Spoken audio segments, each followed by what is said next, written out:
Suite de l'aventure. Nous roulons depuis plusieurs heures et le plaisir ne faiblit pas. Entre vues sublimes et conduites grisantes, je traverse des villages et des zones naturelles. Le décor se plante, les montagnes à l'horizon nous appellent. Et le bleu du ciel est partout. Les gens nous saluent, et pourtant nous ne sommes pas des champions du Paris-Dakar. À cet endroit, la route a bien vécu et reste praticable, mais le feeling est exceptionnel. La concentration, elle, doit rester proche des 100%, car un ravin nous accompagne tout le long du chemin. Le Maroc est un pays en perpétuelle mutation. Il n'est pas rare de voir des travaux le long des routes. Rénovation, travaux après éboulement, peu importe, le pays bouge. Ce décor ajoute du piment au voyage. Je roule quand même prudemment, car la voie se rétrécit.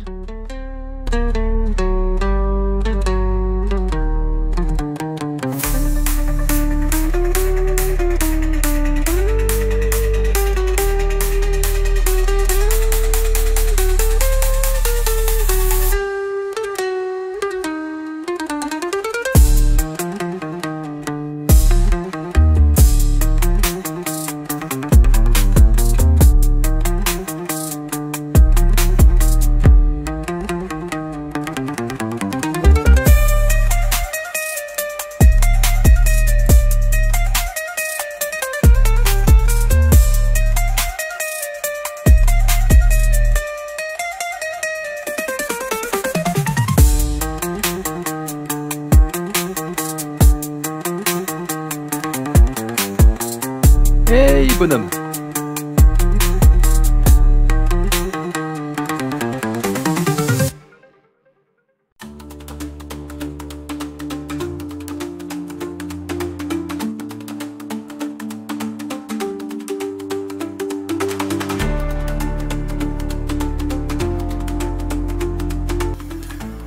La plupart du temps, les gens ont le sourire en voyant des motards passer. On les salue, on les klaxonne, ça amuse tout le monde. À ce moment-là, la faim commence à se faire sentir. Ça fait 3 bonnes heures qu'on roule, la bonne allure. Entre off-road et route, je suis peu fatigué, mais un bon tagine me ferait du bien.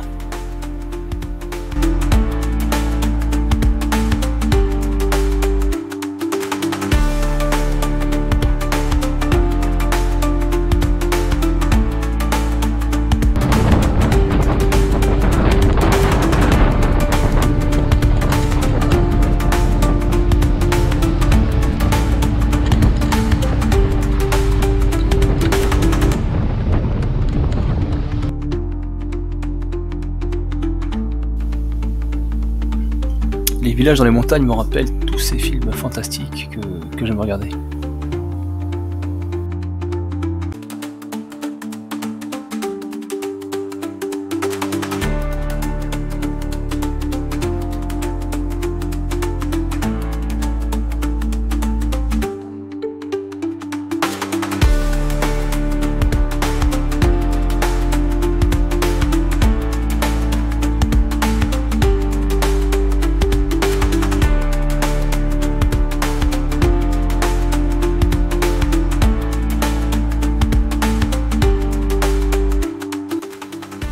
Finalement, je pense pas que ce soit un éboulement.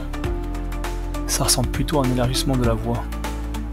Enfin, je suis pas expert, hein, donc je devine. Au fait, abonne-toi. Si, tu vas le faire. Si.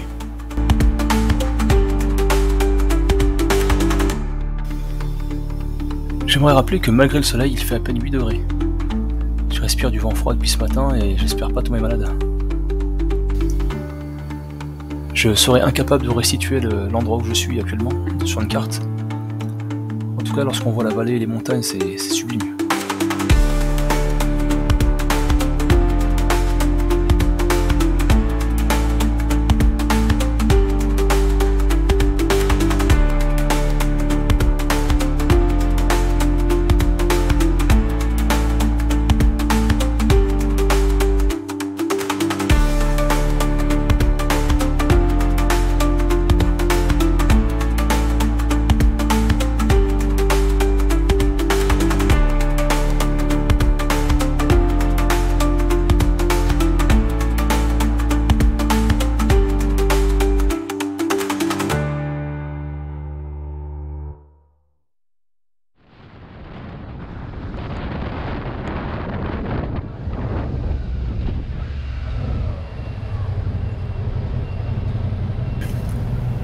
Ok, tonton, slow down, slow down. Manœuvre compliquée, hein. Ça frôle la montagne.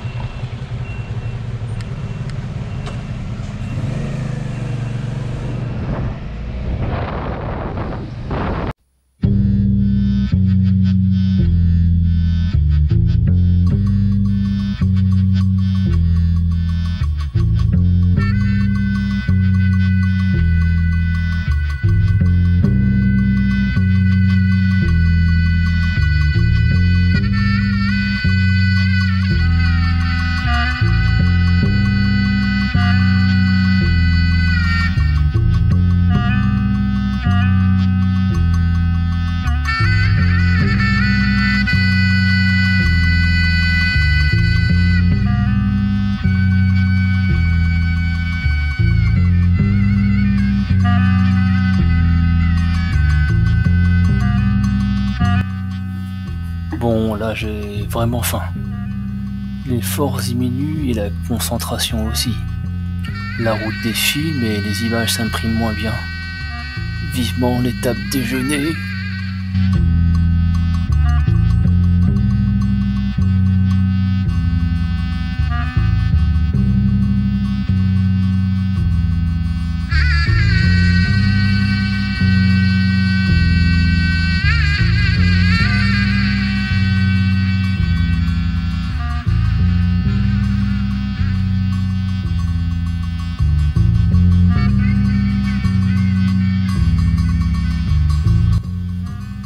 J'ai perdu les couleurs et je vois plus la vie en rose. Je pense qu'à une chose. Tagine de poulet. Je te cache pas qu'entre le froid et la faim, je sens que je suis moins efficace et moins précis. De 1 à 10, je dirais que mes réflexes sont à 3. Vivement le bivouac. Ou la pause, enfin je sais pas.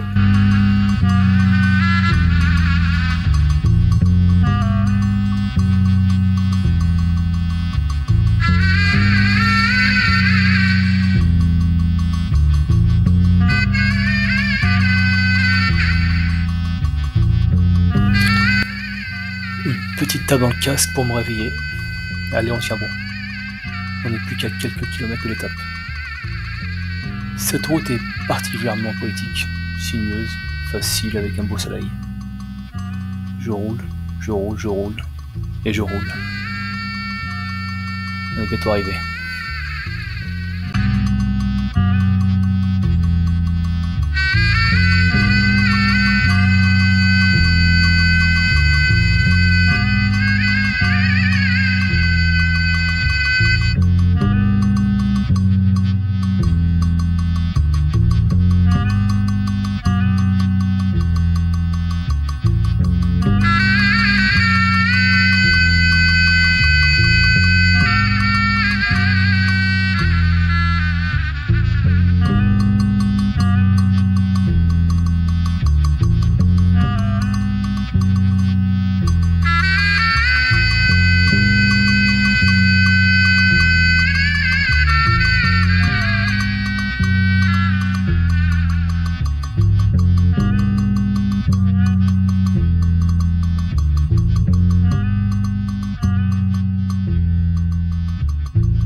Ah, quelle bonne nouvelle.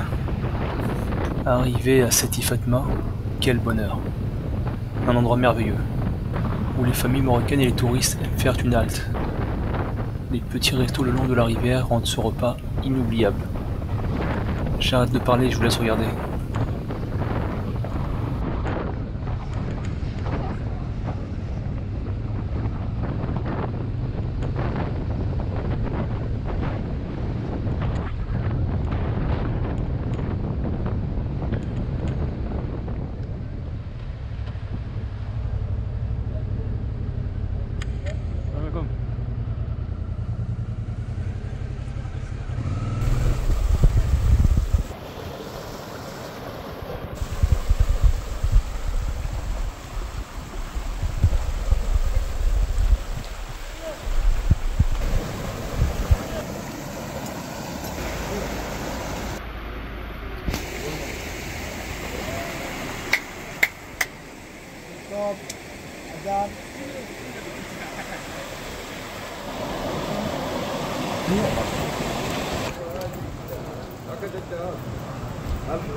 J'ai retrouvé la vue, les couleurs, l'énergie.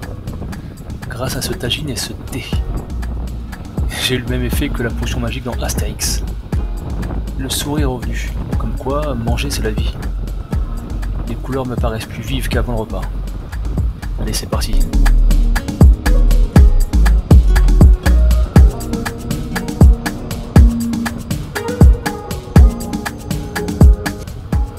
C'est étrange parce qu'on passe par le même chemin qu'à l'arrivée, et je me rappelle pas du tout avoir vu toutes ces maisons. Ouh là, j'étais vraiment en stand-by là. Oula oula. Mode autopilote.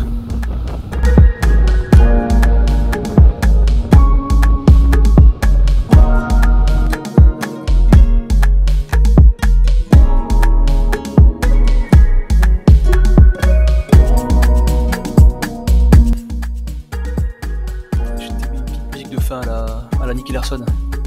Tu sais, quand tout finit bien. Bon, ok, la derbuka, c'est pas très japonais. Mais ça passe bien.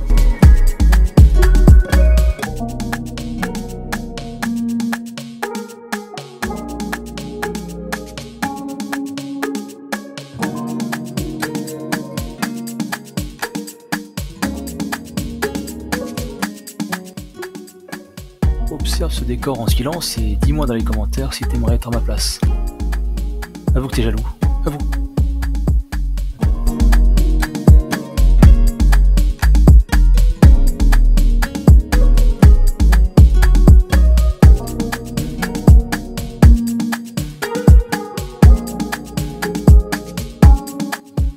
La partie 2 est une mise en bouche comme mon tagine. Je te cache pas que la partie 3 est peut-être l'une de mes préférées. Il va y avoir du off-road dur.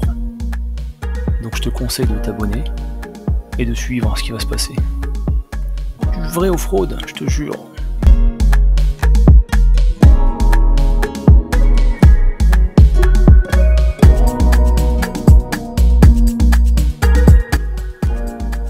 Merci d'avoir regardé cette partie 2 jusqu'au bout. La partie 3 arrive très bientôt. Abonne-toi si c'est pas déjà fait. Et je te dis à dans un mois pour la suite de cette aventure incroyable. Allez, reste concentré.